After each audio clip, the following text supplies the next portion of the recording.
广州粉丝花15万。 在二手车商手中淘下这台当年下地100万的路虎揽胜，本打算带着家人去三亚度假，可是万万没想到，行驶在高速路上，车子突然就趴窝了。二手车商表示，空气减震坏了，不在质保范围内。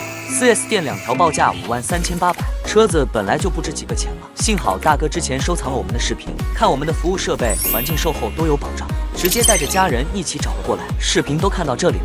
不妨点赞收藏起来，避免日后有需要找不到。现在师傅正在使用路虎的扣压设备，扣压气包与端头，最后将减震组装回去。一波操作下来，给广州粉丝省下90%的换新费用。最后交车的时候，大哥还给我塞了条华子，你们说我该不该收下呢？